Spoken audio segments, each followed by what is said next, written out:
शरद पवार आणि अजित पवार या काका पुतण्यातला उभा वाद संपूर्ण महाराष्ट्र पाहतोय आणि त्यातच आता पवार कुटुंबातील दुसऱ्या काका पुतण्याचा संघर्ष देखील जोरात सुरू आहे आणि आज मतदानाच्या दिवशीच या दोघांमध्ये जोरदार खडाखडी झाल्याचं पाहायला मिळालं। रोहित पवारांनी ट्विट करत आरोपांची सरबत्ती केली तर त्याला अजित पवार यांनी सुद्धा खरपूस भाषेमध्ये उत्तरं दिली। पाहूयात याबाबतचाच हा एक स्पेशल रिपोर्ट। त्याला सध्या काही उद्योग नाहीये, तो सध्या असलेच बेडवाकडा प्रकार माझ्याबद्दल बोलणं आणि लोकांच्या मध्ये गैरसमज निर्माण करणं या संदर्भामध्ये त्याचं त्या ठिकाणी काम चालू असतं। मतदानाच्या दिवशी पवार कुटुंबामध्ये जोरदार वाकयुद्ध झालं।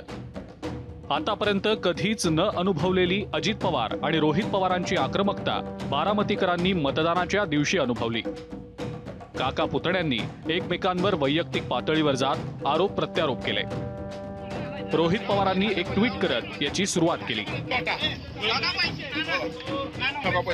भोरमध्ये अजित पवारांचे कार्यकर्ते पैसे वाटत असल्याचा दावा करत रोहित पवारांनी एक व्हिडिओ ट्विट केला। जे वाय सिक्युरिटी वाल्या गाड्या आहेत त्या मात्र पार्थ पवार सोडून सगळीकडे फिरताना कुठेतरी दिसत आहेत। ते का फिरतात, त्याच्यात काय असतं हे नक्कीच बघण्याची जरूरत आहे। आता भोरला जेव्हा मावळचे आमदार, त्यांचे बंधू का त्यांचे नातेवाईक आणि तसंच त्यांचा एक कार्यकर्ता जेव्हा पैसे वाटत होते तेव्हा तिथं पकडलं।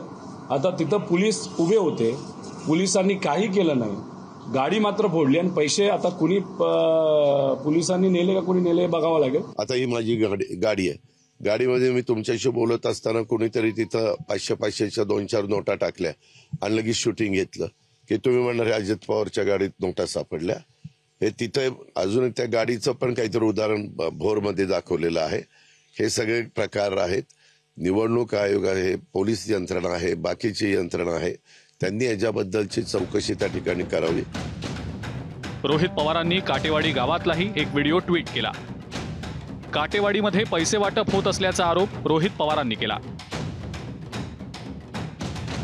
आम्हाला जे कळालेलं आहे, जे लोकांकडनं कळले आणि जे काय आम्हाला फोन आलेले आहेत, 2500 कमीत कमी एका मताला, जास्तीत जास्त 5000 त्या पुढेही काही नेत्यांना दिलेले आहेत। आता ह्याच्यामध्ये जात धर्म बघून तिथं पैसे दिलेले आहेत।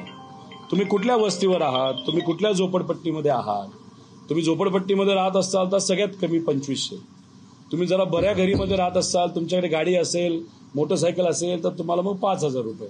म्हणजे पैसे देताना सुद्धा यांनी तिथं भेदभाव केलेला आहे असं त्या ठिकाणी आहे आणि आकडा खूप मोठा आहे। 200 कोटीच्या पुढे जाईल का काय असं वाटतं।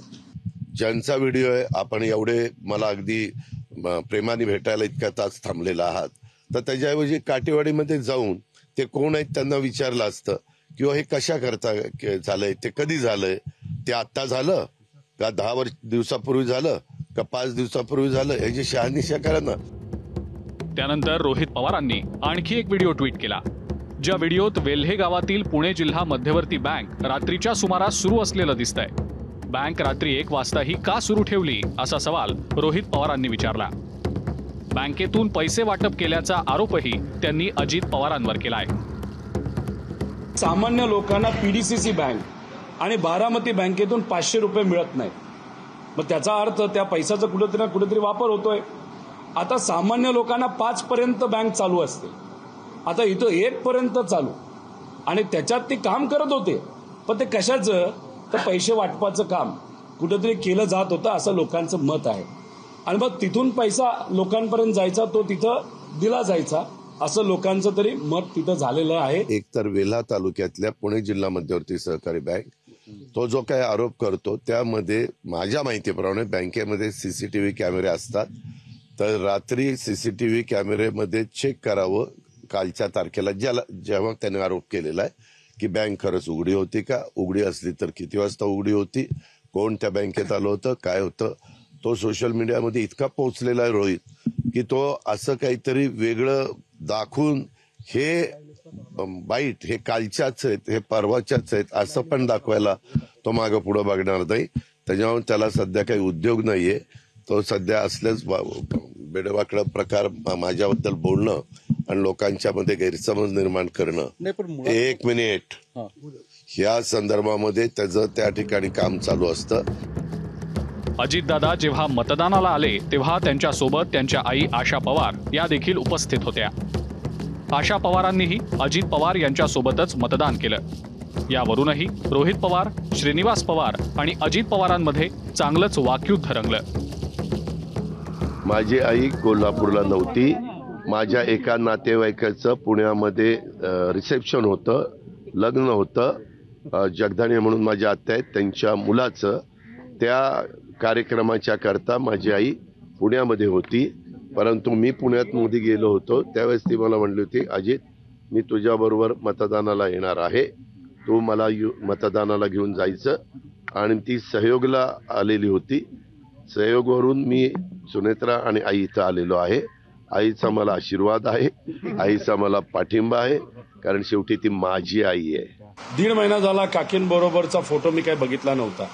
इलेक्शनच्या दिवशीच आई जर कोणाला आठवत असेल आणि हे स्टेटमेंट ते सुद्धा पिक्चरचं स्टेटमेंट जर कुणी करत असेल तो त्यांचा विषय आहे.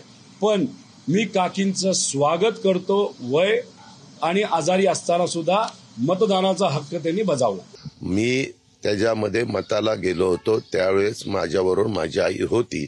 ते आपण सगळ्यांनी उघड्या डोळ्यांनी बघितलं. आणि मला ज्या आईनं माझा जन्म दिलेला आहे ती आई माझ्याबरोबर आहे हे सांगायला माझ्या धाकट्या भावांनी काही नाक खोपसायचं कारण नाही, त्याने याच्यात लक्षही द्यायचं कारण नाही. मी परत तेच सांगेन, ज्या दादानी नोटबंदीच्या काळात मोदींवर टीका केली होती की तू त्या आईला मग उन्हात उभं केलं म्हणून, तोच दादा हा आईचा विषय का काढतोय मला कळत नाही. भावनिक करण्याचा प्रयत्न नाही, आता तुम्ही समजून जा, तुम्ही सुज्ञ आहात. मतदान सुरू असतानाच सुप्रिया सुळे थेट अजित पवारांच्या घरी गेल्या आणि त्यामुळे अनेकांच्या भुवयाही उंचावल्या. फक्त आशीर्वाद घेण्यासाठीच आपण अजितदादांच्या घरी गेल्याचं सुप्रिया सुळेंनी सांगितलं. मी फिरत हे नेहमीच आहे आमचं रुटीन. त्यामुळे काकींचा आशीर्वाद घेण्यासाठी मी आले. मगाशी सुमती काकी भेटल्या. सुमती काकी प्रताप काका आले होते. तर प्रताप काका, सुमती काकी, आशा काकी, आमच्या घरातले सगळे जे वरिष्ठ आहेत त्यांचा आशीर्वाद नेहमीच घेतला. नाही, काकी आणि मीच आम्ही काकींनाच भेटायला मिळाले. काकींना भेटले आणि निघाले. मी काकींनाच भेटायला आले होते. मात्र ताई तुम्ही अचानक दादांच्या घरी आला, त्यामुळं हे माझ्या काकींचं घर आहे. हो नाही म्हणजे हे माझ्या काकींचं घर आहे. ठीक आहे, त्यांना जे वाटतं ते त्यांनी बोलून दाखवलं, त्याच्यावर मला पण प्रश्न कशाला विचारतो. दादा यासाठी विचारतोय की याचा काही परिणाम मतदारांमध्ये होईल असं तुम्हाला वाटतं का? बारामतीचे मतदार असे काही कोणी आणलं कोणी भेटलं त्याच्यावर मतदान करत नसतात. ते फार विचारांती मतदान करत असतात. ही गोष्ट आपण लक्षात घ्या. पैसे वाटप, दमदाटीचा आरोप आणि वैयक्तिक हेवे दाव्यांमुळे आज बारामतीमध्ये मतदानाचा दिवस चांगलाच गाजला. आता मतमोजणीचा दिवस कोण गाजवणार याचीच उत्सुकता बारामतीकरांना लागून राहिलेली आहे. जयदीप भगतसह मंदार गोंजारी, एबीपी माझा, बारामती. एबीपी माझा, उघडा डोळे बघा नीट.